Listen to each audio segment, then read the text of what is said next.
Llevamos mucho tiempo escuchando que la bolsa está cara, pero a pesar de guerras geopolíticas, inflación, tipos de interés al alza y malos datos económicos, la bolsa sigue subiendo como si nada. La mayoría de las críticas los últimos meses han aparecido debido a que parece que las compañías más grandes están a valoraciones muy exigentes, muy elevadas. En concreto, mucha gente invierte en empresas americanas o directamente se indexa al S&P 500, que es el principal índice americano. Este índice tiene como principales empresas a las llamadas 7 magníficas, como Apple, Microsoft, Amazon y compañía. Y se dice que como están a valoraciones mucho más elevadas que su media histórica, sus retornos a futuro no serán los mismos que los últimos años. Pero personalmente considero que estas compañías grandes no están tan caras como el mercado piensa por diferentes razones. Por ello, en este vídeo voy a revelarte a qué valoración está realmente la bolsa. El índice S&P 500 se compone por las 500 compañías americanas principales, y este es un índice que funciona por ponderación de peso, es decir, que las compañías más grandes tienen un mayor peso en el índice y por lo tanto tienen más influencia dentro del mismo. Es decir, que si suben o bajan de precio tienen más afectación que otras compañías más pequeñas. Por ejemplo, si Apple pesa un 7 o un 8% en el S&P 500, pero otra compañía pequeñita pesa un 1%, si Apple subiera un 5% y la otra pequeña bajara un 5%, el índice acabaría subiendo porque la influencia de Google dentro de este índice es muy grande por su peso. Os pongo otro ejemplo para que se entienda. Imaginemos que el 22 de marzo de 2019 Boeing cierra con una caída del menos 2,83%, mientras que Microsoft cierra con una caída del menos 2,64%. Boeing en ese momento tenía un peso inferior al 1% en el S&P 500, mientras que Microsoft tenía un peso superior al 3%. Como resultado, la caída de los precios de Boeing tuvo un impacto menor en el S&P 500 que el impacto de Microsoft, aunque ambas acciones cayeron casi en el mismo porcentaje. En otras palabras, Microsoft arrastró más al S&P 500 debido a que tenía un mayor peso dentro del índice. Si miramos el S&P 500 entero, lo ha hecho muy bien este 2023, pero parece que la mayoría de este retorno proviene de las principales empresas, las que tienen mayor peso. Ya que realmente si miramos el S&P 500 Equal Weight, un índice con las mismas empresas, pero teniendo todas la misma ponderación, el mismo peso, y podemos ver que el retorno de este índice Equal Weight ha sido plano o incluso negativo. De hecho, en este otro gráfico podemos ver el comportamiento del Equal Weight con el S&P 500 normal. Cuanto más abajo esté, mejor lo ha hecho el S&P 500 respecto al Equal Weight, y viceversa. Ahora está en mínimos, lo cual hace pensar que el Equal Weight está mucho más barato y podría ir mejor los próximos años. Como conclusión, viendo estos dos gráficos, podemos ver que realmente las principales compañías lo han hecho muy bien en bolsa, mientras que las más pequeñas se han quedado planas o incluso han caído. Por ello parece que las grandes están mucho más caras, pero ¿es eso realmente así? Nos encontramos en un mundo en el que las cosas están en constante movimiento y cambio, y así también lo hacen las estructuras de las empresas. Hace cientos de años las compañías como ahora tenían unos activos, unos pasivos y un patrimonio neto, pero antes los activos eran casi todos físicos, me refiero a fábricas, camiones, edificios, tierras, maquinarias, etc., cosas tangibles. Sin embargo, esto con el tiempo ha cambiado, ya que ahora las principales empresas del mundo tienen una gran cantidad de activos, sí, pero de activos intangibles. Ahora, la mayoría de los activos son patentes, marcas, reputación, etc. ¿A dónde quiero llegar con esto? Pues que el mundo ha cambiado, pero la contabilidad no. Y es posible que con la contabilidad actual estemos obviando un valor oculto en muchos activos de compañías con muchos intangibles, como las principales empresas del S&P 500, y esto nos puede hacer pensar que estas compañías a primera instancia están muy caras, cuando realmente puede que no sea así.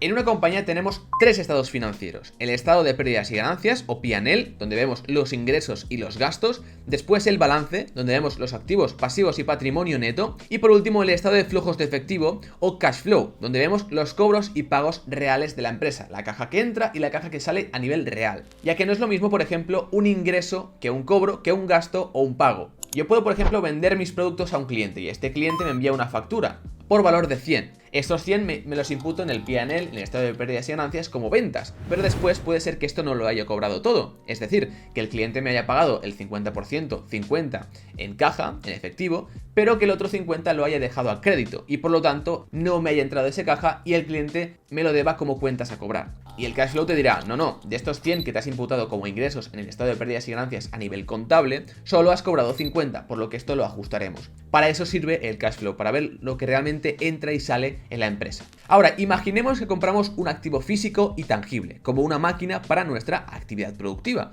por $1000. ¿Qué pasará? Pues 1. Tendremos un gasto en el cash flow de inversiones por la totalidad, es decir, por $1000 que salen de caja porque los estamos invirtiendo en ese activo. Número 2. Pondremos la máquina como parte de nuestros activos en el balance por valor de $1000. Ahora, este activo por contabilidad se deprecia con el tiempo. Si la vida útil de esa máquina es de 5 años, por ejemplo, podemos depreciar $200 al año, hasta llegar a los 5 años y haber depreciado todo el valor del activo. Eso es a nivel contable, aunque no es un gasto real. Esta depreciación irá al estado de pérdidas y ganancias. Por lo tanto, 3, tendremos un gasto en el P&L o estado de pérdidas y ganancias de $200 por año. Y eso realmente no es real y solo es contable. ¿Por qué? Porque yo el año 1 en mi cash flow ya he puesto los 1000 de desembolso como gasto por comprar esa máquina. Luego en el P&L tendremos un gasto contable que no es real, pero que al cabo de 5 años, como ya habré hecho 200 hasta llegar a 1000, ese gasto en el P&L reflejará y coincide con el gasto que yo tuve realmente el año 1 en el cash flow, mi salida de caja por comprar ese activo.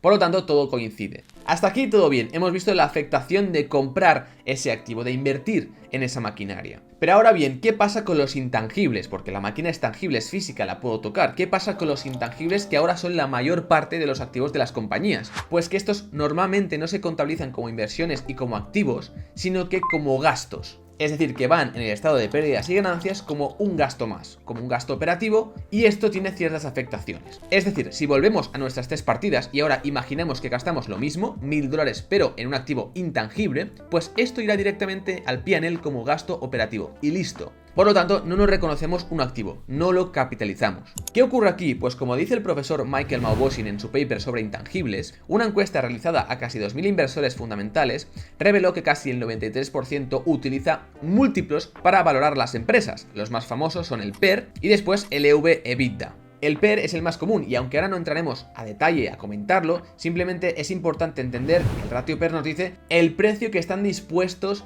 a pagar los inversores por los beneficios de esas compañías. Es decir, si el ratio PER es el precio de la acción dividido el beneficio por acción de esa empresa, pues un múltiplo de 15 nos dice que los inversores, porque creen que esas compañías valen la pena y van a tener buenos beneficios en los próximos años, pagan 15 veces sus beneficios. Por lo tanto, esperan que a 15 años puedan recuperar, si todo es estático, su inversión. Cuanto más alto es el múltiplo, más exigente porque estás pagando más veces los beneficios de esa compañía. Esperas que vaya muy bien. Y cuanto más bajo es el múltiplo, más barata en teoría está esa compañía porque puedes comprarla por menor precio. El problema aquí es que como la contabilidad no tiene el mismo trato para los activos intangibles que para los activos tangibles, pues hay un problema y es que las compañías, como las principales del S&P 500 que tienen una gran parte de sus activos en intangibles, parecen ópticamente más caras, cuando realmente no es así. Como hemos visto en el primer caso de la máquina, en el estado de pérdidas y ganancias solo ponemos el gasto de la depreciación, que eran $200, mientras que en el ejemplo de los intangibles añadimos todo el gasto, los $1000 de golpe.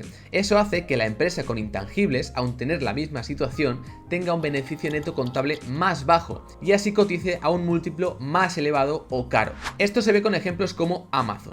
El valor de Amazon en bolsa a finales de 2021 era de aproximadamente 1,7 billones de dólares y su EBITDA, es decir, su beneficio operativo antes de depreciación y amortización, era de 59.200 millones. La reclasificación de 60.100 millones de dólares en gastos como inversiones, es decir, pasar ese gasto intangible a realmente una inversión, aumenta el beneficio neto de 33.400 millones de dólares a 61.500 millones. Efectivamente, duplica el EBITDA y eleva las inversiones en casi un 90%. Por ello vemos que hay una gran diferencia entre contabilizar como un gasto o como una inversión, por lo que, ¿cuál es la solución? La solución es registrar aquellos gastos en intangibles que realmente sean inversiones como tal, como un activo, y depreciarlos a lo largo de los años, al igual que contabilizamos los activos tangibles. Anil Ikbak y otros profesores de contabilidad desarrollaron un método para guiar estos supuestos. La clave es ver qué porcentaje de estos intangibles realmente son una inversión y no un gasto. Su análisis encuentra que entre el 0 y el 80% de los principales gastos son una inversión en todas las industrias, con un promedio del 54%. Y luego también necesitan saber la vida útil, cuánto va a durar ese activo, cuál es la vida útil de esa inversión, y de media es de 10 años en activos físicos, pero la media de activos intangibles es menor, es de 3,3 años en promedio. Ahora, vamos a ver dos ejemplos para que nos quede claro cuál es la afectación y luego veremos cómo cambia la valoración del S&P 500 si tenemos en cuenta estos intangibles. Empezamos con una empresa de productos farmacéuticos, y es una empresa con muchos activos intangibles, tanto por marca como por patentes como por I+D, que el I+D es un gasto que por una parte también se puede repercutir en inversiones. El estudio estima que el 75% de estos gastos deben capitalizarse en 4 años y suponen que la tasa de crecimiento será del 30%. ¿Qué ocurre? Pues como vemos aquí, el margen de beneficio pasa del menos 0,9% al 14,6% y los beneficios del menos 16,8% al menos 1,3%. Como vemos, al ser una compañía con un gran porcentaje de sus activos en intangibles, el cambio es brutal, pasa de menos 16% de margen neto a casi un margen positivo. A continuación, también tenemos una compañía de suministros, donde se encuentra que solo el 11% de los gastos y el 83% del I+D son inversiones, y que la vida útil de estos de media es de 4,9 años. Esta afectación es menor, como vemos, el net income pasa de 1% a 1,5% y el margen operativo del 3,4% al 4%, porque es una compañía con un peso menor en intangibles. Ahora, el efecto en el S&P 500 puede ser grande, porque las principales compañías con mayor peso, como Apple, pues tienen una gran parte de activos en intangibles. Solo Apple, la propia marca Apple, es un intangible muy grande. Este estudio supone que el 60% de los gastos deben capitalizarse con una vida útil de 4 años y que la tasa de crecimiento en el S&P 500 será del 6%.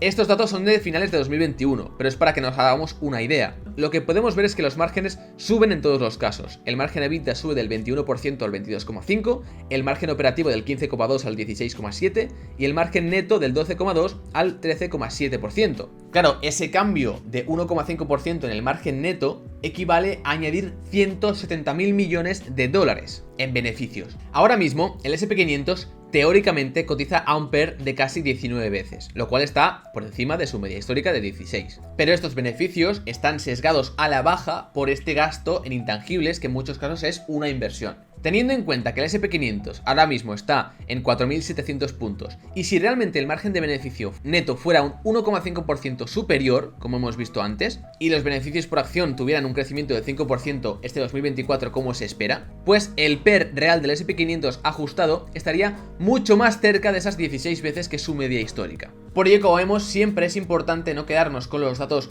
que vemos en un gráfico, sino ir un poco más allá y ver si realmente eso es correcto. Obviamente es cierto que la valoración ahora del S&P 500 no es tan atractiva como lo ha sido en muchas crisis. Y también es importante destacar que, al igual que las primeras compañías también tienen intangibles, muchas compañías más pequeñas dentro del S&P 500 que están más baratas también tienen esos intangibles, por lo que si aplicamos ese cambio de gasto a inversión, aumentarían también sus beneficios y cotizarían aún más baratas, por lo que sigo pensando que las compañías más pequeñas o medianas que han estado más olvidadas están a precios más razonables y mucho más baratos que las principales empresas del S&P 500, las magníficas. Ya vemos aquí como las 7 magníficas han subido un 71%, mientras que el S&P un 19% y las 493 restantes un 6%.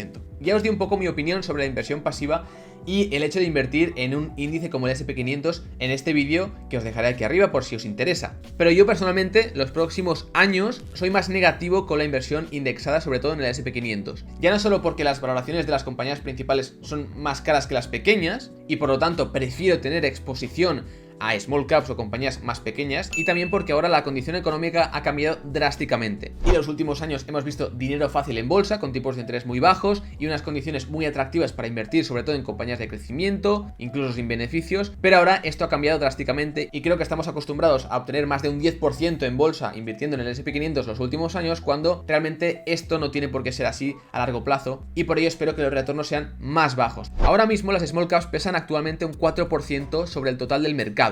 Es decir, se han olvidado tanto y han caído y están más baratas y por lo tanto su peso relativo es muy pequeño. Esta situación solo ha ocurrido 2 veces antes, en los años 30 y en el COVID. El Russell 2000 es un índice que mide estas compañías pequeñas y medianas, y aquí podemos ver el retorno del Russell 2000 contra el S&P 500 6 meses después del valle de mercado en las crisis o en los mercados bajistas y 12 meses después. Y podemos ver cómo de media el Russell 2000 a 6 meses supera al S&P 500 en un 15% y a 12 meses vista en un 29%.